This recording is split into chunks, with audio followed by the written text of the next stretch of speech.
Kansas City, Kevin, your opinion counts. You're on the Savage Nation. That last caller kind of is a little something that I think is on its way out, meaning this could be an event that brings everybody a little bit more to the center. In other words, the bad guys aren't always so bad, and the good guys aren't necessarily so good, and everybody's kind of starting to look at the fence at each other. I think Obama may be moving to the center. I think he woke up from his college reverie, don't you? He may have the feeling of... I think that the longer Obama's been exposed to the data that the military's been putting before him, even his Muslim sensitivities were awakened to the fact that he had to get this arch terrorist. And I believe he's moving. First of all, we know he's moving to the center, which is evidenced by the radical left hating him because he's not enough of a communist. So he understands he wants to get reelected. In order to do so, he has to appeal to the American people. So he has moved to the center, but that's only part of the equation. The rest of the equation is that Obama himself, who came in kind of a wild-eyed radical Marxist, maybe even he is awakened to the threat to our civilization by these radicals. Well, he's got a few gray hairs to show that he hasn't been just staring out the window since he's been in office. And right. Things do happen. He can see the light of the other side. Like I said, folks may take even just one moment to look over the fence and see the other person. Me, personally, as of a conservative nature, first thing I heard, they dumped the body right away. I even, I stopped. I go, okay. Right, wait. Exactly. I don't go for the immediate autopsy and the immediate burial at sea. I don't believe that. I've seen this before, but remember, they even showed the pictures of Saddam Hussein in his death. They showed Saddam Hussein's sons after embalming. So why are they holding this back? We got something done. We got something done. Show us the trophy. The world must see the trophy of this arch-terrorist's corpse and the videotape, if you don't mind. Charge for it. Savage.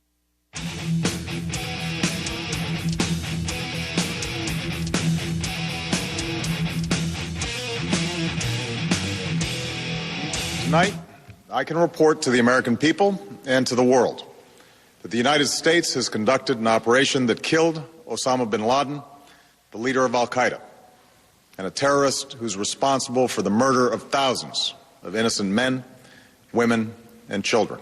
For over 2 decades, bin Laden has been al-Qaeda's leader and symbol, and has continued to plot attacks against our country and our friends and allies. The death of bin Laden marks the most significant achievement to date in our nation's effort to defeat al-Qaeda. All right, still not enough for many Americans. They've gone from birthers to deathers in only one day. That's from my producer, Beowulf Rockland. We've had the birthers for years. Now we're going to have the deathers. Overnight, switched right away. So here we are. I by the way, went from a mansion near Islamabad to a compound. Looks like a junk house. I spent enough years in the third world to tell you I wouldn't have wanted to spend one night in that junk house. A garbage cinder block house in the middle of nowhere is no way that I would like to live. To me, a cave would be better than what he was living in. But look, let's look at the real picture. They came in, it shows you the walls and the security gates. They want to get you, they're going to get you. Like Al Capone. What did they say? There's no way to protect against the hit. Period. End of story. If they want to get you, they're going to get you no matter who you are. I mean, this guy was guarded like I don't know. Was he guarded as well as a world leader? I really don't know, but certainly this was great.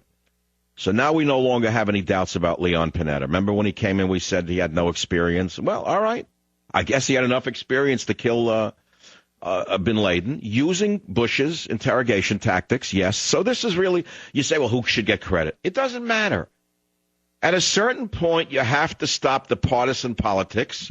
I still disagree with Obama on social issues, from economics all the way down to illegal immigration. But this is not a day to discuss those issues. This is a day to celebrate the unity of both let's say both parties, in the sense that it was Bush and Bush's waterboarding tactics from those years that got the information that led to the intelligence that led to his killing. And let's not forget the Navy SEALs. They haven't stopped training, have they? I mean, for a long while, we started to fear the whole military was in disarray under Obama. We started to fear that he was destroying the military. And this is very good news, because the American street is celebrating. I don't care about the Arab street. I'm sick of it. I, for one, don't give a damn what Al Jazeera shows me. I may as well be watching Gestapo television for all they broadcast day and night, their propaganda, their hateful propaganda on CNN. I hate it. I don't ever want to see it in my country. I'm not interested in their viewpoint. Let them be concerned with the American street. And now the American street has something to celebrate, and we should all be celebrating. That doesn't mean you have to, because you celebrate the death of Osama bin Laden, doesn't mean you embrace Obama's social policies. Use your head. It's not all or nothing. This is what I'm trying to do today as a teacher. Remember, I am a former teacher. I'm a former teacher. I'm a former social worker.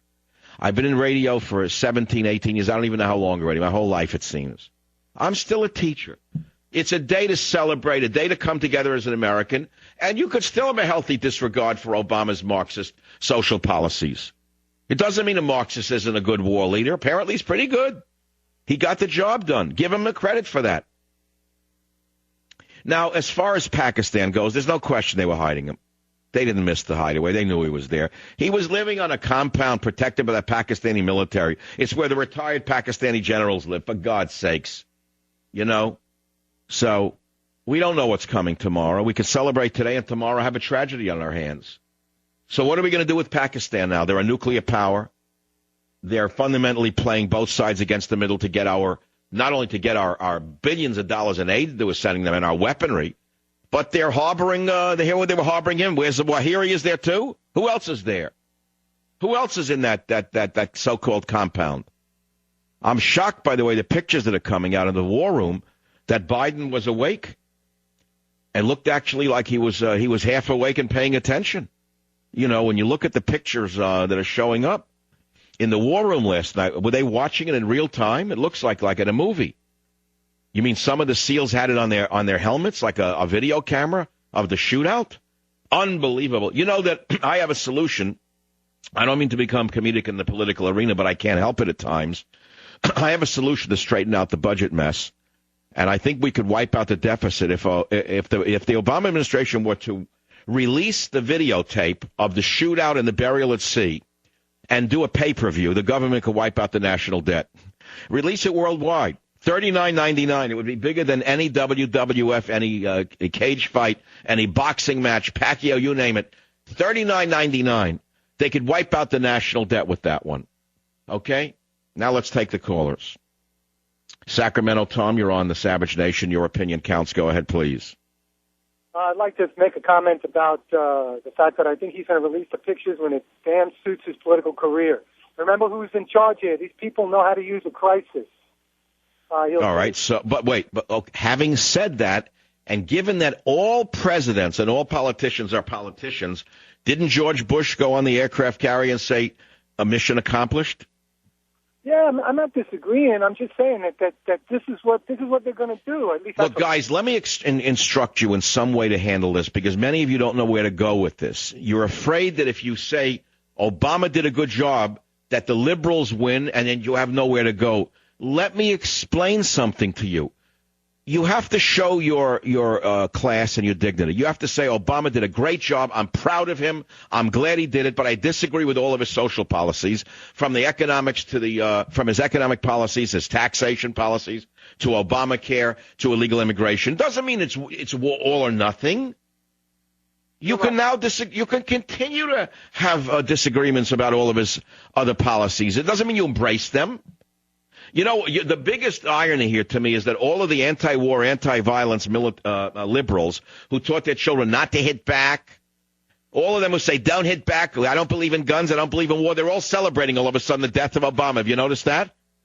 Yes, I noticed it. Look at the time. Well, say that to them. Say, wait a minute, I thought yesterday you were anti-war, anti-military, anti-violence, and against guns. So now you're celebrating Obama's use of violence and the military and guns?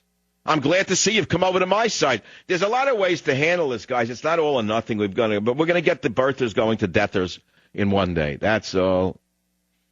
1-800-449-8255. There's a lot to talk about. There's an awful lot to talk about. Give the man credit. We know they were based on Bush's interrogation policies. We don't have to take that call. We've all read the same websites. We've already heard the other shows. You know, Sacramento, Emily. Sacramento's a big affiliate of mine. Go ahead, please. Dr. Savage, I think this is all too convenient for... Excuse me, too convenient for who? Hello? Okay, so we had a deather who was reading a script. We just had a deather reading her husband's script. She said, "What'd you say, honey?" And bing. That she got to, and dropped the phone. Wisconsin Brian, welcome to the Savage Nation. I, for one, am elated. I'm glad he's dead, aren't you? Hi, Mike. Brian from Wisconsin. Hey, I just want to say that I'm glad Obama threw the book out the window on the rules of engagement and right, and violated Pakistan's sovereignty, blah blah blah, and did it. I don't care if it was political. Sometimes, for the most naked political reason, they do the right thing. Mike, I don't agree with Obama's political issues. I don't agree with it, but I'm glad he used common sense. That's exactly what I'm trying to tell people. It doesn't mean because you celebrate Obama's killing of Osama bin Laden that suddenly you embrace Obamacare and all of his other radical social policies. They're not the same thing. Thank you for the call. You can separate this issue from all the other disagreements you have. In fact, you can even have a more vigorous debate with your liberal cohorts by saying to them, as I told you, wait a minute, yesterday you were anti-war, anti-military, anti-gun, anti-violence, and now all of a sudden you're celebrating war, violence, and guns? Where are you coming from? Aren't you confused, Mr. Liberal? Hey, there's a lot of ways to handle this, and we're handling it today on the Savage Nation. Austin, Texas. Andy, welcome to the program. Go ahead, please. Yeah, they need to remember a good thing is a good thing. I mean, sometimes good people or the bad people will do something good, and this is what it is. He's rid the world of vermin. That's right. That's it. Now, that's right. That's all. See, I don't even look at politicians necessarily as good or evil. I look at them as naked opportunists. I don't even think there's any judgment as to their character. We know who they are. They're actors, and they'll do whatever's necessary to get reelected. So given that that's the fact, there's not good or evil involved, by and large. Now, Osama bin Laden was pure evil. Wouldn't you agree there wasn't a scintilla of grace in this man or goodness? He was a mass-murdering psychopath who hid his murderous nature inside of Islam's cloaks, is how I see it. I wouldn't even connect him to Islam. Thanks for the call. That's my viewpoint. The question now is, how do you bury the rest of Al-Qaeda? How do you get rid of the rest of them? Okay? Now, here's the good news. The SEALs were in there, and they took out hard drives. They seized electronics. They seized computer hard drives. Believe me, the sleepers amongst us are now in shock in America. They are frightened. All of the big mouths running around New York, all of the big mouths shooting their mouths off against America. They're going to shut their filthy pie holes now. I guarantee you that all the rhetoric against our country, they're going to shut their filthy mouths now. You're not going to hear them running around with their big traps shooting off because they're afraid they're in the sights of this government, as they should be. I'd throw them all out of the country, the haters of this country. So you're not going to hear any more of that big mouth hating America in this country. You're not going to hear as much of it, I can guarantee you. Because you know why? Because you'll write down the name of the cab driver's license and send it to the FBI. How do you like that? Go ahead, write it down. The next one who shoots his mouth off against America or suddenly comes out and says, oh, they shouldn't have killed him, he was my hero. Write down his name and address, send it to the FBI. Assist this government. Maybe they'll be next to be put up. I think this is a turning point, by the way. I'll tell you two reasons. One, it is. And two, Obama's going to get such a surge in the polls that he's going to go after Zawahiri, and he's going to go after that freak from Southern California, that American backstabber, I forget his name.